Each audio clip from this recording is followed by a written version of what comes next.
Hi, I'm Joyce Creiger, and this is ArtLink, conversations with artists, art consultants, gallery owners, designers, art lovers, and art collectors.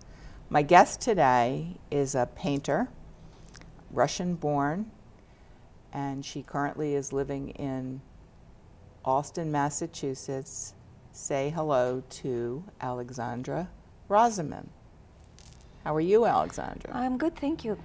I know that you're working on a series about other artists where Yes, you are appropriating. I often do that. I like working on other artists, and I think this was once upon a time my sarcastic statement about postmodern paintings. Because I got so tired of explaining to people why I paint that I thought, okay, let's look at art history and see how much has been already done in art history, and that we need it all. It's all so beautiful and so interesting and so wonderful. So I would pick up an artist and study this artist completely, their life, their art, their theory, their points of view, and do work about them or about their work. For example, I did a series in about '97, I believe, that was called Rethinking. And Rethinking was, each rethinking piece is two halves. One is an inside of the room, and another one is an open window.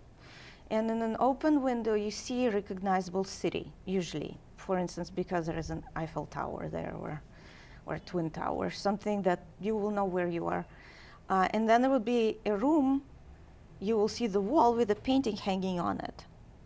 And so you will start thinking about the relationship of that piece of art or that art movement to this geographical location. And usually it will be very clear, like a Black Square was in Moscow, Pollock was in New York, and so on. So I really enjoyed painting this series. So you did that series when? Just about, I think, when I was right after I left museum school, I think. So how many were in the series? About 10. And do you have any of those left? No, they're all sold, Really? all of them. Now, have you ever gone back more recently and revisited that series? Yes.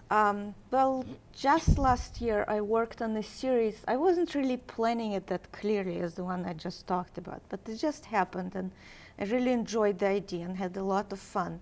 I made the paintings that I call Transplanted. I had a personal show in Multicultural Art Center in Cambridge, and each piece, which is I think 5 feet wide, shows myself and somebody's famous painting or somebody's recognizable style or repainted pieces from other paintings or some geographical locations, and in each painting I will be moving in with a famous artist. So there is a painting where, for instance, I'm moving in with Matisse, where you can see all his wonderful green furniture packed in a big truck in the painting, and that on the left corner of the painting you can recognize one of his paintings about interior and exterior. So was he moving his furniture out so you could move your furniture in? Yeah, that's up to you. I think you can see both directions. I think that I'm sitting there on a horse and I'm kind of dragging all this furniture. So I think I'm going towards Matisse somehow with all his furniture. I guess I already have his furniture, so that's confusing.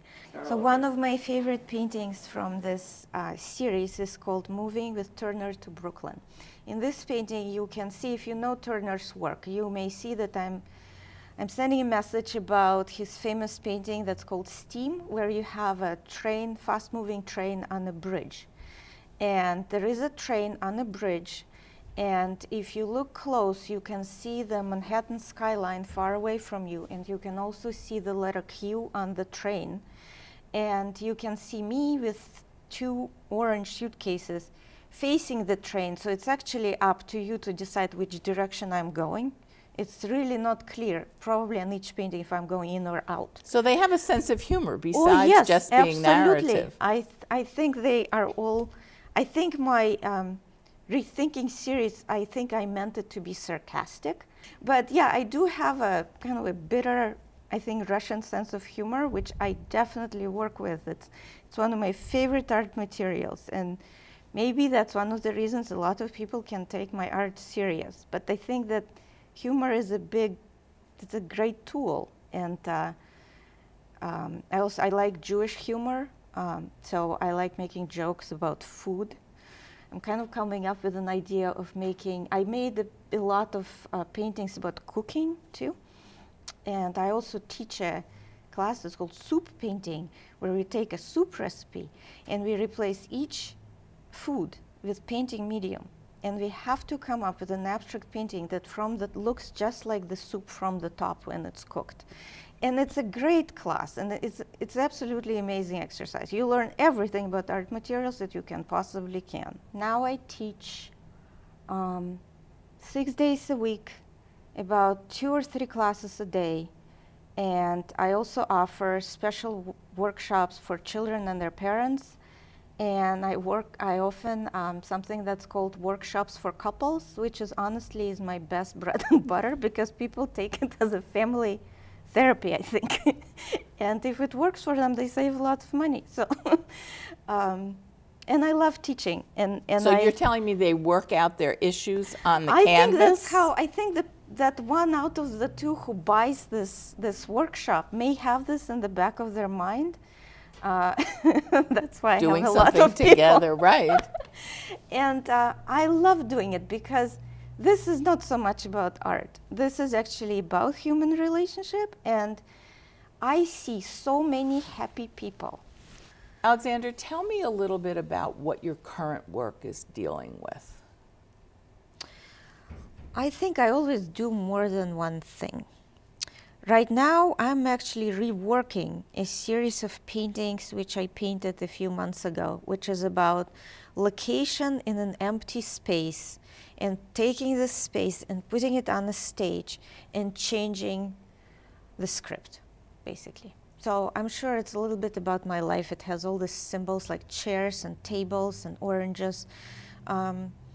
So right now I'm working on the structural paintings which have recognizable images in them, but also are happening in an open space. What are some of the names of those paintings? I don't really know yet. Oh, you're not there yet. I don't have it. I have names of paintings that maybe I'm changing, but I don't have names for these paintings that I probably end up with.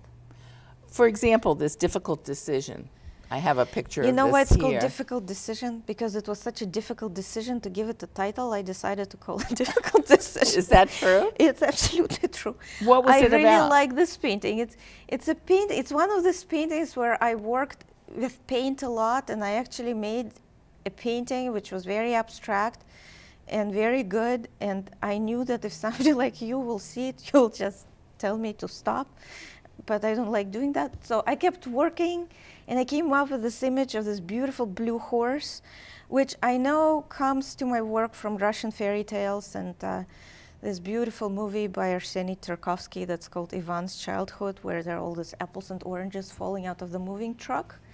Although it's a black and white movie, so you don't know that horse is blue, but I know.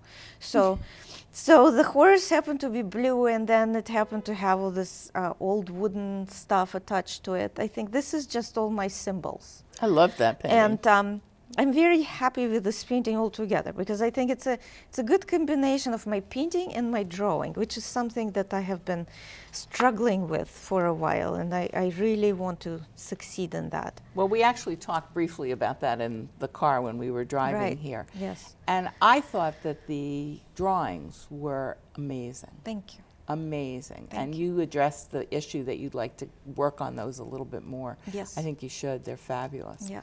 I definitely am going to show our audience some of those drawings, because that's my summer project. One of my summer projects is just to work only on my drawings and just move all the paint out of my studio, because I know you're not capable of doing that. You're in love with your paint. Yeah. So it's like eating chocolate. It's like really hard. So tell me about Always Knock First. Always Knock First. That's a pretty old painting. It's, I think, 2008.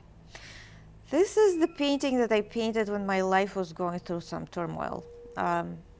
Doesn't happen that often, maybe every 6, 7, 8 years. I needed to change my life. And I was painting different situations, or places rather, that maybe I wouldn't mind to go to. Ah. And a lot of this half landscapes, I would say, would be happening on the water, because I think water and ice and snow are more unstable than the land. So they would be my locations in these landscapes. So this painting, this particular painting, is a flooded cathedral, specific Italian cathedral which has been flooded, and I moved a little city into it, partially stealing an image from Arseny Tarkovsky's Nostalgia, but not exactly. I think he has appropriating is what we call it. Yeah, sure. But that's what Russians call it anyway. In his beautiful movie, there is a whole village inside the cathedral. So just that idea of one place inside another place, and there are many other books and of course movies where you can find this, but it's something very dear to me, and I did it more than once. But this is what's happening in this painting, and you can see that there is inside and outside all over the painting. You kind of sometimes don't know if you're inside or outside. And then there is a boat, and the boat used to be one of my favorite images, because I guess it transports you to different places. It transports you from one place to another place. Would you please finish this sentence? Art is. Art is wonderful. And I think it should be wonderful for many people. And I think that the work of an artist, or at least one of them, is to deliver everything good through art. And I know that there is a lot of other ways to approach art, but I grew up in a communist society, and I really think that we need beauty and kindness and trust, and it all can be found through art. Thank you so much. You're welcome. It was a pleasure. Thank you. Thank you so much. My pleasure.